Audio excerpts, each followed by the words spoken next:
ॐ सर्वमङ्गलमाङ्गल्ये शिवे सर्वार्थसाधिके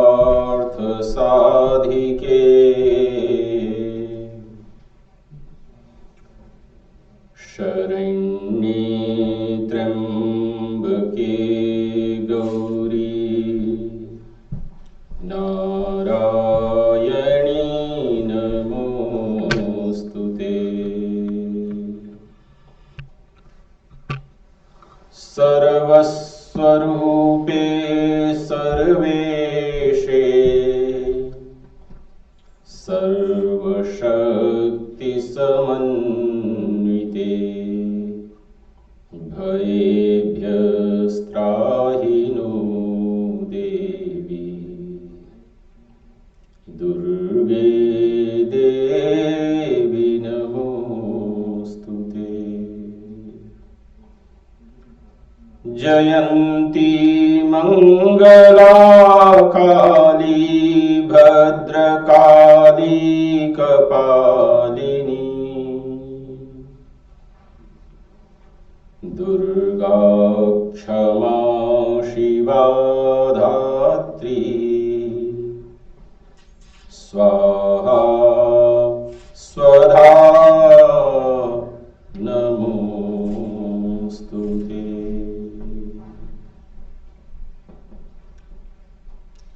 शक्ति साधना का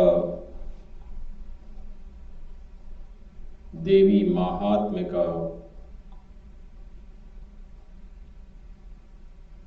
जो दुर्गा सप्तशती में जो वर्णन है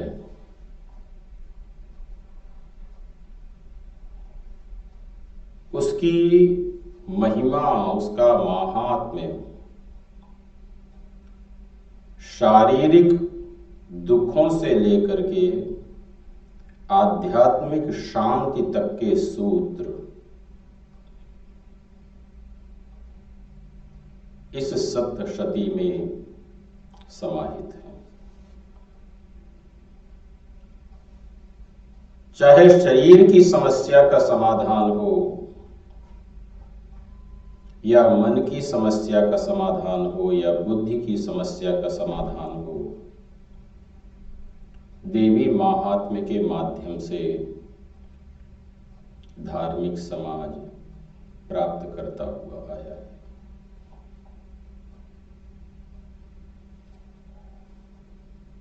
देवी महात्म्य के अंदर जो क्लीन बीज है उसकी चर्चा प्रथम चरित्र में है।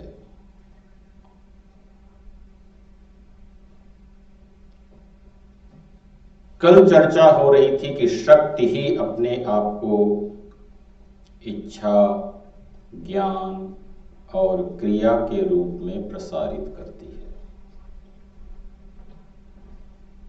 और इसके लिए उदाहरण के तौर पर दो पात्रों का चुनाव किया गया। एक का नाम है सुरथ और एक का नाम है समाधि। एक की समस्या राज्य है और दूसरे की समस्या परिवार है। जो सुरथ है राजा, उसकी समस्या उसका राज्य है और जो समाधि है, वैश्य है, उसकी समस्या उसका अपना परिवार है। एक राज्य के कारण, किंगडम के कारण दुखी है और दूसरा परिवार के कारण दुखी है। सुरथ का राज्य शत्रुओं के द्वारा जबरदस्ती छीन लिया जाता है और जो उनके मंत्री हैं वो शत्रुओं के साथ में मिल जाते हैं, जिससे कि उनका अपना राज्य उनके हाथ से चला जाता है। समाधि का परिवार धन के लोभ के कारण उनको घर से बाहर कर देता है। लेकिन जो दोनों की स्मृति है, जो दोनों की मेमोरी है, जानते हुए भी कि अब राज्य हमारा नहीं रहा है, अब परिवार हमारा नहीं रहा है, लेकिन उसी मेमोरी को बार बार सोच करके पता नहीं वो ठीक होंगे कि नहीं ठीक होंगे, हमारा राज्य सही होगा कि नहीं सही होगा, सुरथ भी दुखी हैं और समाधि भी दुखी है। यहां से दुर्गा सप्तशती के अभी दृष्टि, परसेप्शन, दृष्टिकोण अपने सामने आता है। शास्त्र में समस्याओं के समाधान के लिए बहुत से रास्ते हैं, बहुत से मार्ग हैं। ये निर्भर करता है कि कौन किसके पास में जा रहा होता है, किस तरीके से उसका समाधान निकाल रहा होता है। सबसे पहले जब हम अपनी परेशानी का, मुसीबत का, दुखों का कारण खोजने की तरफ जाते हैं तो हर एक की समझ में जो कारण आता है वो कारण कर्म आता है, वो कारण किस्मत आती है कि हमने कुछ गलत काम किया होगा, हमने कुछ पास्ट में ऐसा किया होगा, इसकी वजह से हमारे सामने ये चीजें आ रही होती हैं। धर्म ये कहता है कि कर्म बड़ा कठोर होता है। कर्म किसी के ऊपर भी दया नहीं करता है। जिस शरीर के द्वारा वो कर्म होता है वही कर्म वापस जब किस्मत बन करके आता है तो उसी शरीर को, उसी मन को पीड़ा देता है। दुर्गा सप्तशती में उसकी चर्चा नहीं की गई। वो उसके भी पीछे जा रहे हैं, उसके मूल भाव पे जा रहे हैं। वो कहते हैं कि जो विष्णु की माया है, जो भगवती है, जो देवी है, जिसका काम है इस संसार का सृष्टि, पालन और संहार करना, वो हर एक प्राणी के हृदय में बैठ करके उसको मोहित करती है। उस ऊर्जा के कारण, उस एनर्जी के कारण, उस फोर्स के कारण हमारे विचार उत्पन्न होते हैं, विचार से इच्छाएं उत्पन्न होती हैं, इच्छा से क्रियाएं उत्पन्न होती हैं। ये उसका व्यवहार है। दर्शन के अलग अलग दृष्टिकोण होते हैं। अगर किसी व्यक्ति को दोषी लगा दो कि भाई तुम्हारा ही दोष है, सारा का सारा जो कुछ भी खराब हुआ है, तो उसके मॉरल्स, उसकी अपनी स्थिति कई बार निम्न हो जाती है, कम हो जाती है। उसका दुख कम होने की जगह पे उसका दुख कई बार बढ़ भी जाता है। तो शास्त्र कहता कि दुख दूर करना लक्ष्य है। किस तरीके से, किस दृष्टि से वो दुख दूर हो सकता है? तो सबसे पहले उसके कारण पर जाते हैं। कारण क्या है? कहा कि कारण है महामाया, कारण है भगवती, कारण है योग निद्रा, कारण है प्रकृति। उसी के सब कुछ कार्य हैं। इसीलिए कहा ज्ञानी नाम चेतांसी देवी भगवती हिसा बलादा कृष्य मोहाय महामाया प्रयच्छति। ऊर्जा का जो केंद्र है वो शक्ति है, वो भगवती है। वही बुद्धि में भी है, वही चेतना में भी है, वही निद्रा में भी है, वही क्षुधा में भी है। पूरे शरीर में उसी की महिमा व्याप्त है। जब वो प्रसन्न होती है तो वो अपने आवरण को कम कर देती है, अपने प्रभाव को कम कर देती है। और जब सामान्य सृष्टि पालन की प्रक्रिया में होते हैं तो उससे सबके सब मोहित हो जाते हैं। मन भी मोहित हो जाता है और बुद्धि भी मोहित हो जाती है। मोह का अर्थ है मोह वैचित्ते, जिसमें जो दिखाई देना चाहिए अपने को वो न दिखाई दे। और मोह ज्यादातर मन में होता है, और यही जब मोह ज्यादा बढ़ जाता है तो ये भ्रम का रूप ले लेता है, बुद्धि में चला जाता है। कई बार देखा कि अगर अंधेरे में कोई टेढ़ी मेढ़ी रस्सी पड़ी हुई हो तो अपने को रस्सी नहीं दिखाई देती है, बल्कि रस्सी के स्थान पे अपने को सांप दिखाई देता है और हम वहां पे जाने से डरने लग जाते हैं। ये मोह कौन पैदा कर रहा है? ये अज्ञान, ये इग्नोरेंस कौन पैदा कर रहा है? हमारी अपनी ही एनर्जी है जो इस तरीके से उस चीज को हमें दिखा रही है। इसी तरीके से जब जीवन को लेकर के चलते हैं, जब सत्य होता है वो अपने को झूठ दिखाई देने लग जाता है, और जो असत्य होता है वो अपने मन में सत्य दिखाई देने लग जाता है। ये उसी का प्रभाव है। महामाया प्रभावेण संसार स्थिति कारिणा तन्नात्र विस्मय कार्यो योग निद्रा जगतपते। वो जो महामाया है, जो मूल शक्ति है, जो मूल प्रकृति है, हर प्राणी के अंदर बैठ करके उसके प्रति क्रिया करती है। तो राजा को पता चल गया तो जिन शत्रुओं से हमारा युद्ध हुआ, जिन्होंने हमारा राज्य ले लिया, वो कारण नहीं है। वैश्य को भी पता चल गया कि जिस परिवार ने मुझे निकाला वो परिवार कारण नहीं है, बल्कि उनके अंदर भी वही शक्ति बैठी हुई है, मेरे अंदर भी वही शक्ति बैठी हुई है। वही शक्ति उनके अंदर बैठ करके राग पैदा कर रही है, वही शक्ति उनके अंदर बैठ करके लोभ पैदा कर रही है, वही शक्ति उनके अंदर बैठ करके द्वेष पैदा कर रही है। उनके अंदर द्वेष की इच्छा पैदा हो रही है, द्वेष की क्रिया उत्पन्न हो रही है, लोभ की क्रिया उत्पन्न हो रही है, राग की क्रिया उत्पन्न हो रही है, जिसके कारण ये सारे कार्य पैदा हो रहे हैं। दृष्टिकोण बिल्कुल बदल जाता है जब ये पता चल गया कि कारण व्यक्ति नहीं है, वस्तु नहीं है, बल्कि कारण आंतरिक ऊर्जा है, जिसे दुर्गा सप्तशती में महामाया, भगवती, जगदम्बा आदि नामों से कहा गया है।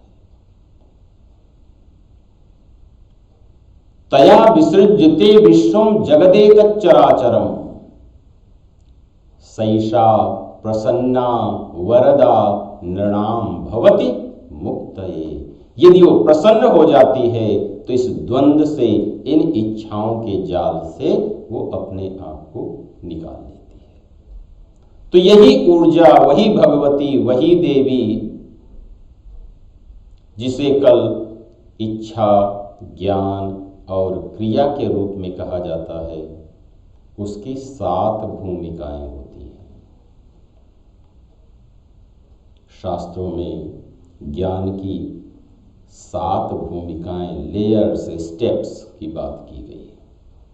शुभेच्छा, विचारणा, तनुमानसा, सत्वापत्ति, असंशक्ति, पदार्थाभाविनी और तुर्यगा। ये 7 अवस्थाएं, यही कारण होता है कि हमें अलग अलग स्थितियों में अपने सामने चीजें आती हैं। अपने सामने चीजें अलग अलग उसी के कारण दिखाई देती हैं, और जब वो चीजें भिन्न दिखाई देने लग जाएं तो वो बंधन में डाल देती है, और जब वही चीजें भिन्न नहीं होती हैं तो वो बंधन में से मुक्त करने का कारण हो जाती है। तो का सैषा प्रसन्ना वरदाम नृणाम भवति मुक्तये। जब वही शक्ति प्रसन्न हो जाती है तो वो मनुष्यों के मन को मुक्त कर देती है। और इन 7 भूमिकाओं के आधार पर जो पहली भूमिका है उसका नाम है शुभेच्छा। जब साधक सत्य की तरफ चलता है, मां की तरफ चलता है, साधना की तरफ चलता है, वही ऊर्जा उसके मन में शुभेच्छा, शुभ इच्छा, अच्छी इच्छा उत्पन्न करती है। यदि वो संस्कारित हो जाती है, जब हम धर्म का आचरण करते हैं, सत्य का आचरण करते हैं, जप करते हैं, साधना करते हैं, मंत्र करते हैं, जब वो सही दिशा में उत्पन्न होने लग जाता है तो उसके सिम्टम्स क्या है, उसका परिणाम क्या है कि हमारे मन में उससे संबंधित शुभेच्छा उत्पन्न होने लग जाती है, शुभ इच्छा उत्पन्न होने लग जाती है। जो शुभ इच्छा उत्पन्न होती है वो विचारणा होती है। दूसरे क्रम में वही शुभेच्छा क्या बन जाती है, विचारणा बन जाती है। क्या हो रहा, कोई दिक्कत है क्या? नहीं, ये रिकॉर्डिंग हो रहा है जूम के लिए। उसको फोन पे कर दो। ये तो सेटअप करना ही पड़ेगा ना। तो जो शुभेच्छा है वो जब पक जाती है, जब इच्छा हमारी पक जाती है शुभ होते होते, तो वो विचारणा पे जाती, वो अलग अलग तरीके से विचार उत्पन्न करती है, नए नए तरीके के भावार्थ उत्पन्न करती है, नए नए एंगल से, तरीकों से, दृष्टिकोण से एक ही सत्य के ऊपर वो विचार करने लग जाती है। तो उससे क्या होता है, तनु मानसा, हमारा मन सूक्ष्म बनने लग जाता है, शार्प बनने लग जाता है, दूरदृष्टा बनने लग जाता है, अलग अलग तरीके से चीजों को देखने लग जाता है। और जैसे ही जिस चीज को हम जैसे देखते हैं वैसा ही उसमें से निकल करके आता है। जिसको हम भय की नजर से देखते हैं उससे हमको भय मिलता है, जिससे हम राग की दृष्टि से देखते हैं उससे हमको राग मिलता है, जिससे हम द्वेष की दृष्टि से देखते हैं उससे हमको द्वेष मिलता है। इसी का नाम है सत्वापत्ति। लेकिन ये सारे परिणाम किसके आते हैं, उस एक ही ऊर्जा के, वही शक्ति अंदर बैठ करके अपने अंदर चीजें कर रही होती है। लेकिन ज्यादातर जीवन में क्या होता है, वो शक्ति सोई हुई होती है, सुप्त अवस्था में होती है।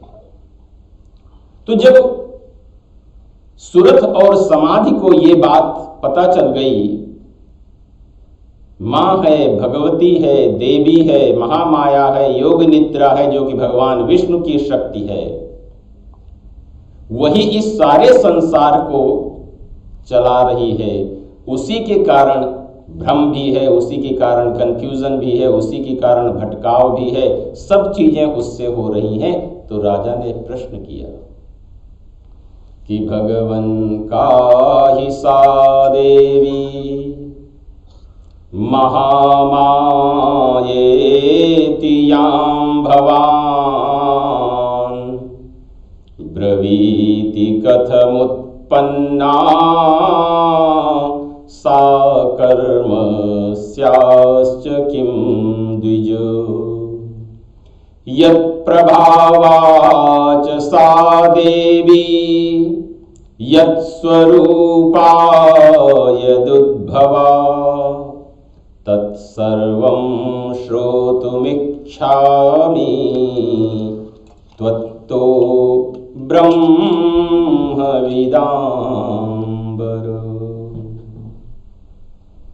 हे ऋषि, हे महर्षि, जिनको आप महामाया कह रहे हो वो उत्पन्न कैसे होती है, पैदा कैसे होती है, उनको प्रकट करने का तरीका क्या है, वेश क्या है उस एनर्जी के पैदा होने के। जब वो उत्पन्न होती है तो वो कर्म कैसे कैसे करती हैं, क्या क्रिया उनकी क्या होती है, कैसे काम करती हैं, उनका प्रभाव क्या है, उनका स्वभाव क्या है, उनका स्वरूप क्या है। यत्प्रभावाच सा देवी यत्स्वरूपा यदुद्भवा, उत्पन्न कैसे होती है, स्वरूप क्या है और उसका प्रभाव जीवन में क्या होता है, हम उसको सुनना चाहते हैं। तब मेधा ऋषि ने कहना शुरू किया, नित्यैव सा जगन्मूर्तिस् तया सर्वमिदं ततम्। वो जो शक्ति है, वो जो भगवती है, जो देवी है, वो नित्य है, फॉरएवर के लिए है, हमेशा रहने वाली है।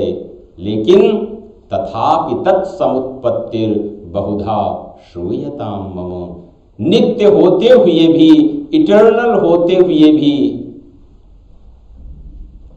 हमेशा रहने वाली भी, अलग अलग तरीके से उत्पन्न होती। जैसे सूर्य न कभी अस्त होता है, न कभी उदय होता है, लेकिन फिर भी हम जिस स्थान पर हैं, हर जगह पे अलग अलग समय के लिए हम कहते हैं कि आज अब सूर्य उदय हो गया है, अभी सूर्य दिखाई दे रहा है, अभी सूर्य नहीं दिखाई दे रहा है। तो बुद्धि के स्तर पर जब उस चेतना को लेकर के आते हैं, तो जब वो किसी कार्य विशेष के लिए वो प्रकट होती है, तब हम कहते हैं कि हाँ, उसका अवतार हुआ है। देवानाम कार्य सिद्ध्यर्थम आविर्भवति सा यदा उत्पन्नेति तदा लोके सा नित्याप्य विधीयते। नित्य होते हुए भी जब दैवी कार्यों को करने के लिए वो उत्पन्न होती है, उस समय लोक व्यवहार में हम कहते हैं कि उसका प्रागट्य हो गया है।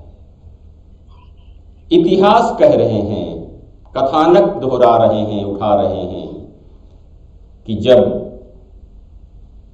भगवान विष्णु योग निद्राम यदा विष्णुर जगत्ते कार्णवी कृते आस्तीर्य शेषमभजत् कल्पान्ते भगवान प्रभु। खंड प्रलय की कथा कह रहे हैं कि जब प्रलय हो गई, सारे के सारे जो भूत थे, पंच महाभूत अलग अलग तत्वों में आ गए थे।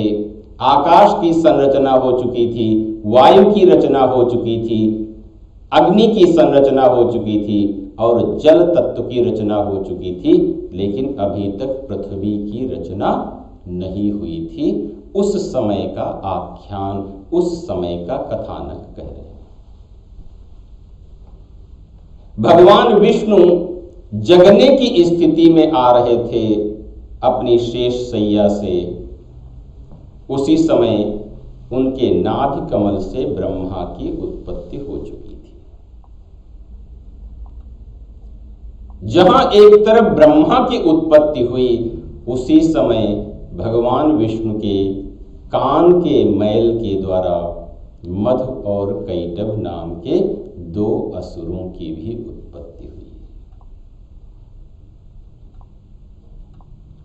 उन दोनों असुरों ने जैसे ही ब्रह्मा जी को देखा नाभि कमल के ऊपर, तो उन्होंने उनको खाने की इच्छा अपने मन में उत्पन्न कर ली। एक ही चीज से तीनों चीजें उत्पन्न हुई हैं। इसलिए शक्ति के स्वरूप को जब एनालाइज किया जाता है, शक्ति की स्थिति को देखा जाता है, एक ही से तीनों उत्पन्न हैं।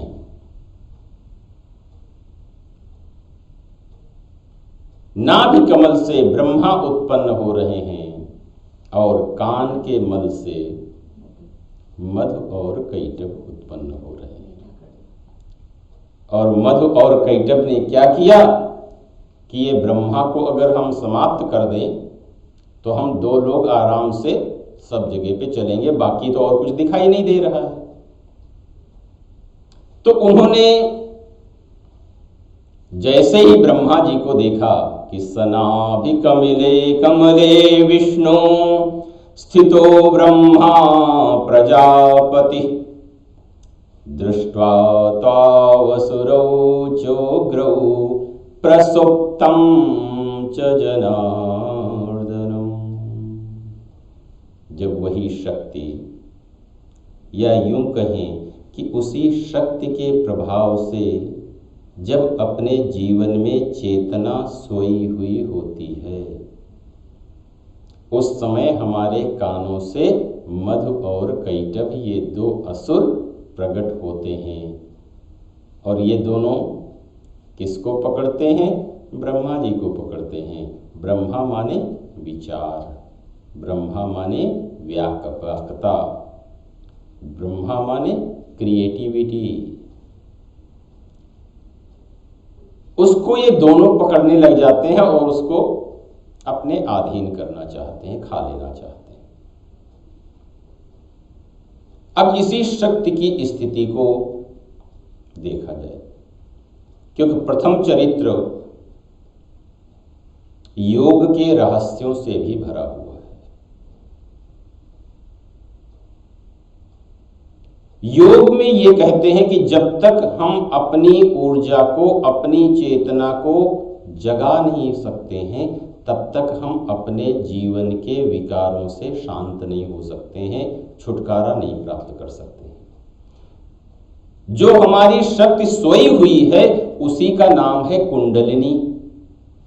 और जैसे ही एक बार विविध क्रियाओं के माध्यम से, साधनाओं के माध्यम से उसी कुंडलिनी को जागृत कर लिया जाता है, तो जीवन के सारे विकार, सारे कंफ्यूजन, सारे भ्रम, सारे डाउट्स क्लियर हो जाते हैं। तो जब अपनी चेतना को जगाए बिना, इसलिए धर्म कहता कि अपनी सोई हुई शक्तियों को जगाए बिना जीवन में सफलता नहीं मिल सकती है। और ये भी भ्रम मत पालना कि भाई केवल धर्म में ही पूजा पाठ करने से ही उन शक्तियों का जागरण हो जाता होगा।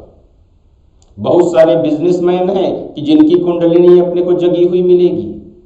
बहुत सारे अचीवर होंगे, उस स्थिति के बहुत सारे साइंटिस्ट अपने को मिलेंगे जो कि उस अवस्था पर पहुंचे हुए होंगे, योगी की अवस्था पर पहुंचे हुए होंगे, ऋषि की अवस्था पर पहुंचे हुए होंगे। ये निर्भर करता है कि आपने उस चेतना को जगाने के लिए कितने प्रयास किए। तो अलग अलग रूप में वही शक्ति, वही चेतना, वही जगदम्बा अपने शरीर में कार्य करती है। धर्म क्या कहता है कि जितने भी पंच महाभूत हैं, पृथ्वी, जल, तेज, वायु, आकाश, इनके जो परमाणु होते हैं, इनके जो अणु होते हैं, इनके जो न्यूक्लियर्स होते हैं, उनमें कंपन पैदा होता है। ऑटोमेटिकली, स्वाभाविक उनमें कंपन होता रहता है। उसी कंपन से सबसे पहले क्या पैदा होती है? झंकृति, झंकार। कभी देखा कि जब इलेक्ट्रिसिटी की जो वायर हो और उसमें से जब ओपन वायर में से इलेक्ट्रिसिटी जा रही होती है तो उसमें से एक झंकृति उत्पन्न होती है शक्ति के माध्यम से। उसी तरीके से जब हर परमाणु में, चाहे वो पृथ्वी के हों, चाहे वो जल के हों, चाहे वायु के हों, अग्नि के हों, आकाश के हों, उनमें भी वही झंकृति पैदा होती है। जैसे जैसे मात्रा बढ़ने लग जाती है उसमें एक झंकृति पैदा होती है। उस झंकृति से नाद बनता है और उस नाद से बिंदु बनता है। इसलिए देखा होगा जब यंत्र की साधना है तो वो कहां से शुरू की जाती है? बिंदु से। प्रथमम स बिंदु। इसलिए कहते हैं कि नाद बिंदु ही इस सारे संसार का आधार है। इसी से पूरी सृष्टि हुई है। जितनी भी क्रिएशन हुई है वो इन्हीं नाद बिंदु के सहारे हुई है। और ये स्वाभाविक रूप से पूरी प्रकृति में, यही तो शब्द शास्त्र है जिसे विज्ञान इलेक्ट्रॉन, न्यूट्रॉन, प्लूट्रॉन कह रहा है, उसी को यहां झंकृति, नाद और बिंदु के रूप में कहा गया है। दुर्गा सप्तमी में उसी को स्तुति में कहा गया, अर्धमात्रा स्थिता नित्या यानुच्चार्या विशेषतः। वो अर्धमात्रा है, वो त्रिमात्रा है, और जो वो त्रिमात्रा है वही ओम के रूप में है। आ, ऊ और मा, वही झंकार, नाद और बिंदु के रूप में है। इसलिए कई बार जब अपने आप किसी कारण विशेष से इलेक्ट्रॉन में वाइब्रेशंस होते हैं, इलेक्ट्रॉन में रोटेशंस आती हैं ध्वनि और झंकृत के माध्यम से, वहीं से अलग अलग संरचनाएं पैदा हो जाती। अपने शरीर में भी तो यही सब घटनाएं घट रही हैं। अपने शरीर में भी मधुकैटभ एक दूसरे को खाने के लिए एक सेल दूसरे के सेल को डैमेज कर रहा है, आपस में लड़ाई लड़ रहे हैं। और इसलिए कई बार जो ध्वनि के द्वारा, जो मंत्र के द्वारा जो हीलिंग की जाती है, उसका पर्पस क्या होता है कि नाद को, ध्वनि को, झंकृति को उस स्तर तक कर दिया गया ताकि वो सबके सब विकार जिन अलग अलग सेल्स की झंकृत के कारण उत्पन्न हो रहे हैं वो अपनी स्थिति पर शांत हो जाते हैं। तो मधुकैटभौ दुरात्मानौ अतिवीर्य पराक्रमौ। कहा ये मधुकैटभ है कैसे? बोले बहुत ज्यादा बलवान है। ये इतने बड़े बलवान हैं कि इनसे कोई जीत नहीं सकता है, क्योंकि ये स्वयं उसी ऊर्जा से। इसीलिए रात्रि सूक्त में कहा गया ना कि यच्च किंचित क्वचिद वस्तु सद सद वा खिलात्मिके तस्य सर्वस्य या शक्ति सात्वम किम स्तूयसे तदा। हर वस्तु में अच्छी शक्ति भी होती है और हर वस्तु में बुरी शक्ति भी होती है। अच्छी भी होती है और बुरी भी होती है। ये निर्भर करता है कि हमने अच्छी को प्रकट करने के लिए पुरुषार्थ किया है या नहीं किया है। अब देखो, घी है, चीनी है, इनमें अच्छाई भी है और इनमें बुराई भी है। इनमें पॉजिटिव एनर्जी भी है, इनमें नेगेटिव एनर्जी भी है। अच्छी शक्ति भी है और बुरी शक्ति भी है। लेकिन उसी ऊर्जा को और अच्छा करने के लिए क्रिया की जरूरत होती है, एफर्ट्स की जरूरत होती है। अगर हमने खा पी करके केवल रिमोट पे एक्सरसाइज की तो वही ऊर्जा नकारात्मक बन जाएगी। वही ऊर्जा मधुकैटभ बन करके हमारे ही अपने शरीर को परेशान करने लग जाएगी। और यदि उसी ऊर्जा को हमने साफ कर लिया, उसी ऊर्जा को हमने व्यवस्थित कर लिया, उसी को हमने ऑर्गेनाइज कर लिया, तो वही ऊर्जा हमारे लिए स्ट्रेंथ का काम कर सकती है। इसलिए दुर्गा सप्तशती में जितनी भी 4 स्तुतियां जो गाई हैं वो बड़ी दिव्य हैं और एक एक शब्द उसके रहस्यों से भरे हुए हैं। तो जब प्रत्येक पदार्थ में, प्रत्येक वस्तु में, प्रत्येक व्यक्ति में वो शक्ति है और वो सोई हुई भी है और जगी हुई भी है। जगी हुई चेतना को, जगी हुई शक्ति को, जगी हुई ऊर्जा को, जगी हुई जगदम्बा को जब हम प्रयत्न से सात्विकता की ओर लेकर के आते हैं तो वो लोक कल्याण के लिए होती है। और जब वही नकारात्मक बन जाती है तो वो संहार के कार्य में चली जाती है। अब ब्रह्मा जी ने क्या देखा कि भगवान विष्णु सोए हुए हैं, मधु और कैटभ हमको खाने के लिए आ रहे हैं, तो इनको अब हम जगाएं तो जगाएं कैसे? हर चीज को जगाने के अलग अलग तरीके होते हैं। कई बार ये देखा कि कुछ एनर्जीज जब उनके बिलो टेम्परेचर होता उसमें वो एक्टिवेट हो जाती हैं, और कुछ एनर्जीज होती हैं जब उनसे एबव टेम्परेचर होता है, ज़्यादा टेम्परेचर में उनको रखा जाता है, उस समय वो चीज़ें होती हैं। फ्रिज में रख दो तो हर चीज़ का जो समय सीमा है वो बढ़ जाती है। जो 3 दिन चलने वाला है वो 10 दिन तक भी वही ऊर्जा अपने आप में व्यवस्थित हो जाएगी। तो अलग अलग प्रकार हैं ऊर्जा के, एनर्जी को, शक्ति को उस स्तर पर बनाने के लिए। तो जब ब्रह्मा ने देखा कि भगवान विष्णु तो सोए हुए हैं, अगर सोए हुए ये संरचना हो सकती है तो ये कौन कर रहा होगा? इतने में उनको निद्रा देवी दिखाई दी। अब देखो कि शक्ति की साधना में दुर्गा सप्तशती शक्ति का सबसे पहला रूप क्या देखती है?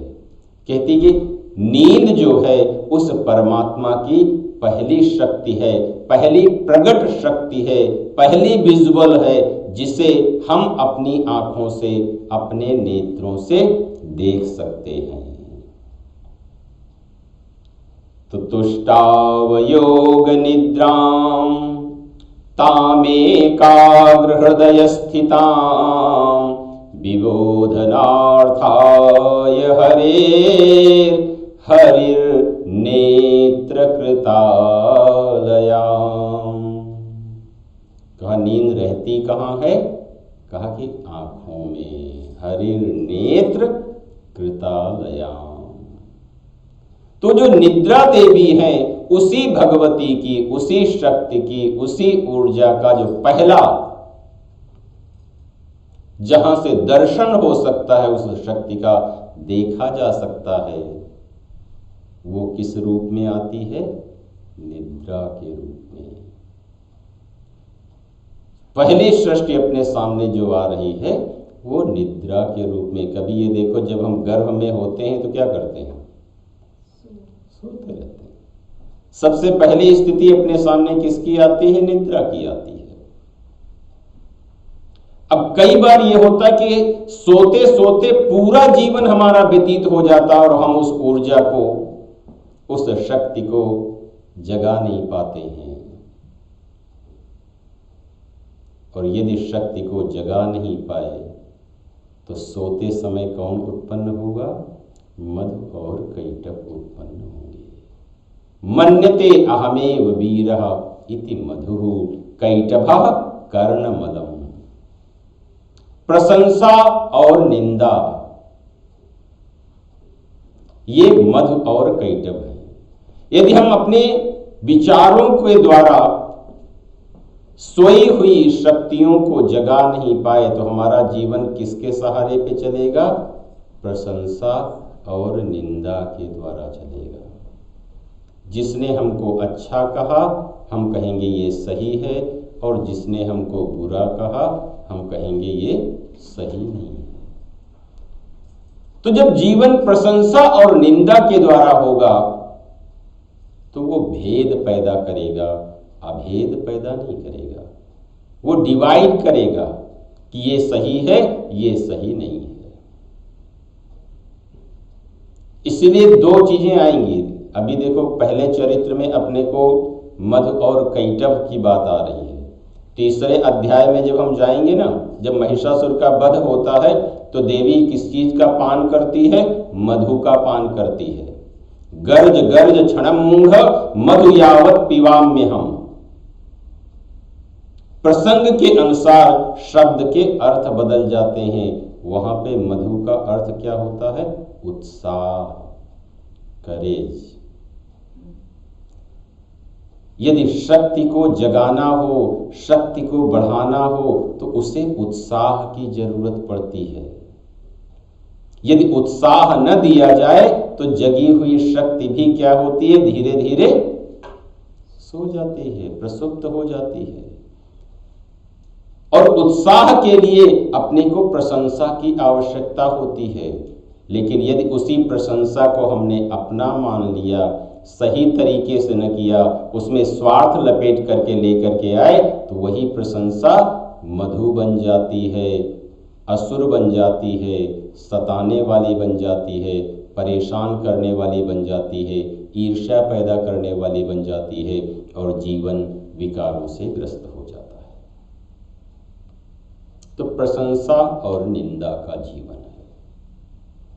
यदि हमारी ऊर्जा, हमारी शक्ति, हमारी जगदम्बा जग नहीं पाती है तो हमारा जीवन प्रशंसा, प्रेजेस और क्रिटिसिज्म के बीच में पूरा जीवन झूलता रहता है और जो सत्य है वो अनदेखा रह जाता है। जीवन पूरा जीने की जगह पे अधूरा जीवन जिया जाता है। तो जब ब्रह्मा ने निद्रा की स्तुति की है। कितना मौलिक है देखो ये विषय, कि कहीं अपने को कहीं पे ऐसा कुछ मिलेगा कि किसी ने नींद के ऊपर भी काम किया। विश्वेश्वरी जगद्धात्री स्थिति संहार कारिणी निद्रां भगवतीं विष्णु अतुलां तेजस प्रभो। नींद को क्या कहा कि विश्वेश्वरी, तुम सारे संसार की स्वामिनी हो। कौन ऐसा है जो नहीं सोता है? कौन ऐसा है जिसमें नींद नहीं है? पेड़ पौधे भी सोते हैं, पशु पक्षी भी सोते हैं। ऐसा नहीं कि केवल इंसान को ही नींद आती है। तो ये नींद क्या है? कहा कि तुम विश्वेश्वरी हो, सारे संसार की स्वामिनी हो। जगत धात्री, सारे संसार की तुम मां भी हो। कई बार देखा अगर नींद ना आए तो अपने शरीर का पूरा ढांचा, पूरा दिमाग का ढांचा अस्त व्यस्त हो जाता है। इसीलिए कहा कि वो विश्वेश्वरी है, सारे संसार की स्वामिनी है। जगत धात्री, वो सारे संसार की मां भी है। जैसे मां पालन पोषण करती है, उसी तरह से इस शरीर का नींद पालन पोषण करती है। और हमको लगता है कि नहीं, हम खा पी करके, कई बार जब जीवन को एनालाइज किया जाए कि अपने पास खाने पीने के लिए खूब 18 घंटे, 20 घंटे, 22 घंटे काम कर लो और नींद ना आए तो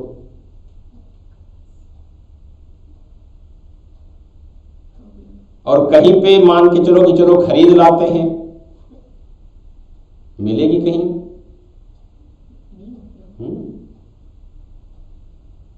तो जब जगत धात्री है, वो सारे संसार की स्वामिनी है, मां है। स्थिति संहार कारिणी, और वो क्या करती? कहा कि जो जैसा होता है उसको वैसा ही बनाए रखती है, पालन करती है, संहार करने वाली होती है।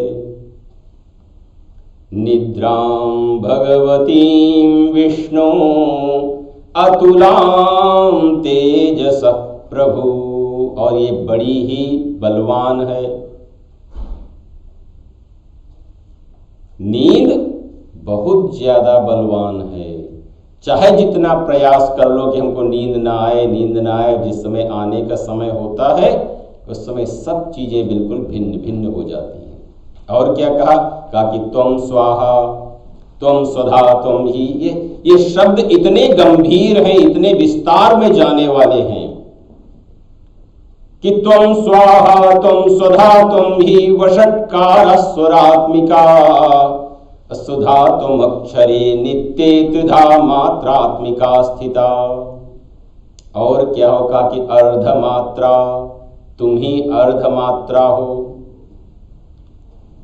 अर्धमात्रा स्थिता नित्या यानुच्चार्या विशेषतः। और ये जो अर्धमात्रा है ना, ये अनुच्चार्या है, इसका उच्चारण नहीं हो सकता है, प्रोनाउंसिएशन इसका नहीं हो सकता है। अगर इसको देखना हो तो जैसे कि जो बिंदु है, बिंदु का उच्चारण नहीं हो सकता है। जो अनुस्वार है उसका उच्चारण नहीं हो सकता है। जैसे जो ओम अपने सिंबल में है, उस ओम के ऊपर जो बिंदु है उसका उच्चारण नहीं हो सकता है।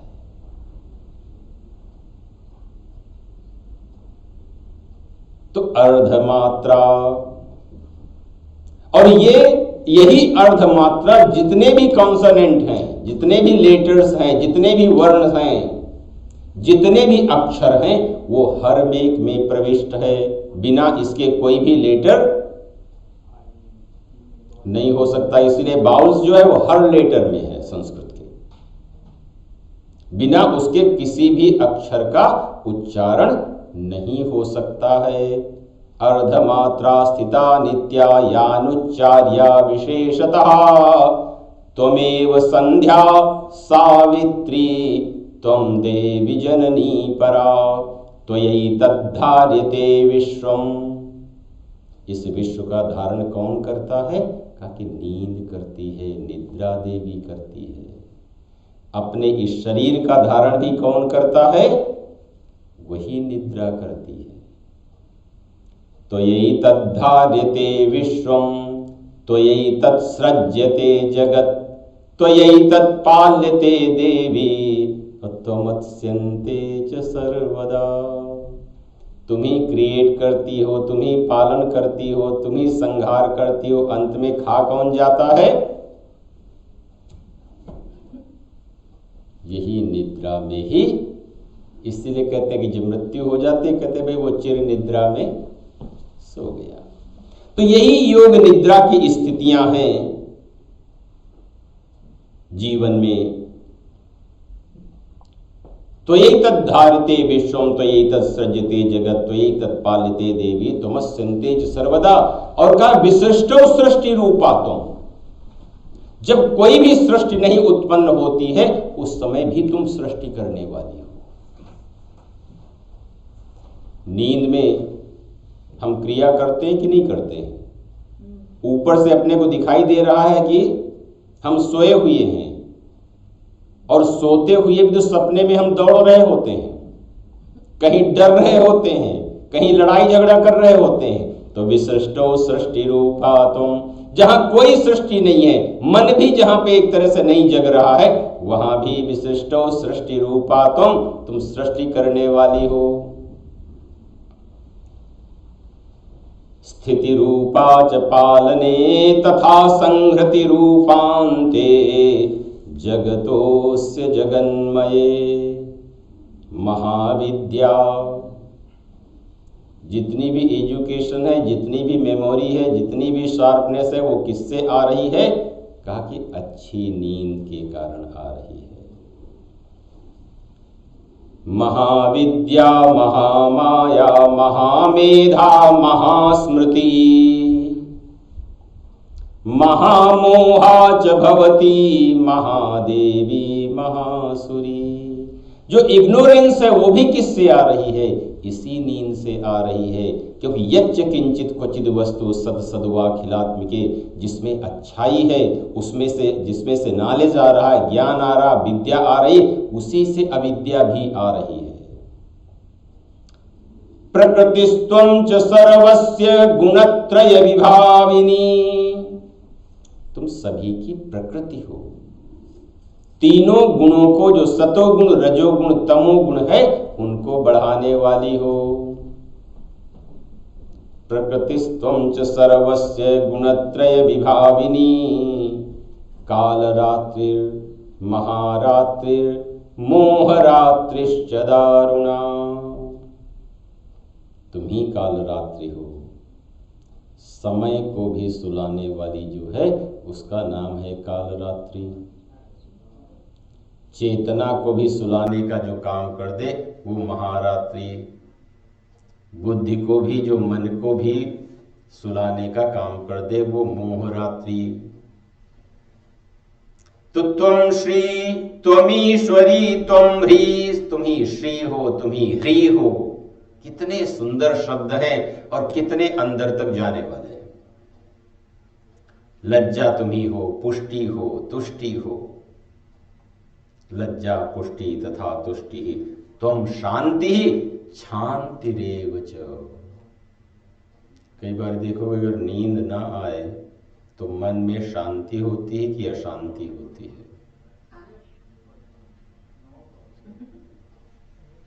तो खड्गिनी शूलिनी घोरा गदिनी चक्रिणी तथा। काटने का काम भी यही करती है खड्गिनी, शूलिनी। चुभोने का काम भी यही करती है गदिनी। वाह। गदति इति गदा, शब्द करने वाली, स्नोरिंग। तो खड्गिनी शूलिनी घोरा गदिनी चक्रिणी तथा शंखिनी चापिनी बाण भुसुंडी परिहायुधा। कि सौम्या सौम्यतरा शेष सौम्येभ्यस्तमोभ्यश्च त्वति सुंदरी। अपने को लगता शायद हम बाहर की सुंदरता, लेकिन कहते हैं कि नींद की सुंदरता सबसे अच्छी होती है, जो फ्रेशनेस अंदर से आती है नींद के बाद।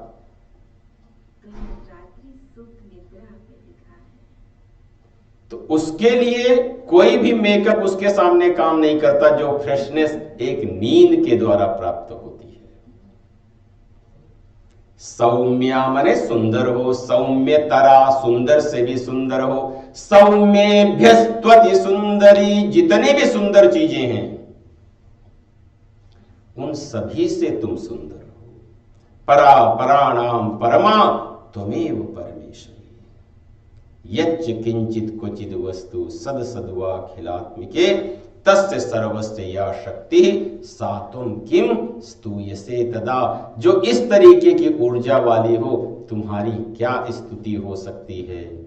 ब्रह्मा से इस प्रकार की स्तुति सुन करके हरे नेत्र कृतालयाम, जो योग निद्रा थी, वो उनके नेत्रों से अलग हो गई। और जैसे ही भगवान विष्णु के नेत्रों से नींद अलग हुई, भगवान विष्णु जग गए। यही है कुंडलिनी जागरण, यही है चेतना का ऊर्ध्वारोहण। और उस समय किसके साथ में युद्ध होने लग गया? मधु और कैटभ के साथ में। जब हम जग जाते हैं तो प्रशंसा और निंदा के साथ ही जीवन चलता है। किसने हमको क्या कहा? और कई कई दिन हुई। इसीलिए कहा गया है पंचवर्ष सहस्राणी बाहु प्रहरणो विभु। कितने साल तक? कहा 5000 साल तक बाहु युद्ध हुआ।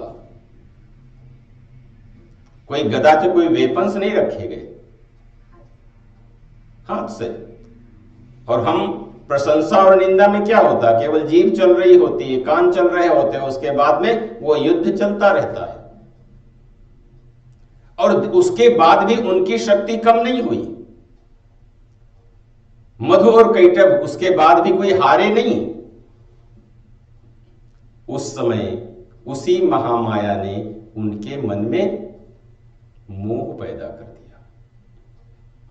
उन्होंने कहा जब हम 5000 साल से नहीं जीते हैं, हारे हैं, तो अभी भी नहीं हारेंगे। तो उन्होंने ओवर कॉन्फिडेंस में आकर के भगवान विष्णु से कहा कि विष्णु, हम तुम्हारी शक्ति से प्रसन्न है, तुम हमसे वरदान मांग लो। भगवान विष्णु ने कहा कि अच्छा, अगर आप दोनों लोग प्रसन्न हो तो मैं ये चाहता हूं कि तुम्हारी मृत्यु हमारे हाथों हो। कि प्रशंसा और निंदा को, मधु और कैटभ को, अहंकार और अभिमान को व्यक्ति नहीं मार सकता है, जीव नहीं मार सकता। कितनी ही साधना कर लो, कितने ही तरीके कर लो, व्यक्ति इनको समाप्त नहीं कर सकता है। केवल ईश्वरीय सत्ता ही इनको समाप्त कर सकती है। वो भी समाप्त नहीं किया जाता है, ऊर्जा का रूपांतरण हो जाता है। और उस समय उन्होंने दोनों ने क्या कहा कि अच्छा, तो मुझे ऐसी जगह पे मारो जहां पे जल ना हो। कि उस समय तक पृथ्वी तो बनी नहीं थी, केवल जल तक की ही सृष्टि हुई थी। आवाम जहिन यत्रोर्वी सलिलेन परिप्लुता, जहां पर धरती जल के द्वारा भीगी हुई ना हो। तो भगवान विष्णु ने क्या किया कि जघने शीर्षी तयो, अपनी जंघा के ऊपर उनके सिर रख करके चक्र से छेदन कर दिया। और उन्हीं की मेदा से, उन्हीं मधु और कैटभ की मेदा से जिस धरती का निर्माण हुआ, इससे इसका एक नाम पड़ा मेदिनी। तो जो ऊर्जा विकार दे रही थी ईश्वरीय संस्कार के कारण विष्णु के द्वारा, वही ऊर्जा आधार बन गई, वही ऊर्जा मूलाधार हो गई। जहां पर सारी की सारी ऊर्जाएं एकत्रित होकर के सुसुप्त अवस्था में होती हैं, वही हमारे शरीर में एक केंद्र बन गया, जिसका नाम हो गया मूलाधार केंद्र। जैसे धरती में हजारों बीज होते हैं, जब उचित उनकी जलवायु होती है, हवा पानी उनको मिल जाता है, उसी धरती में से हजारों तरीके के बीज पौधे पैदा होने लग जाते हैं। उसी तरीके से अपने भी मूलाधार में जो हजारों प्रकार की शक्तियां ऊर्जाओं के रूप में हैं, जब उनका जागरण हो जाता है तो वही चेतना शांति की तरफ, समृद्धि की तरफ, ईश्वर की तरफ जाने लग जाते। बोलिए अम्बे मात की जय।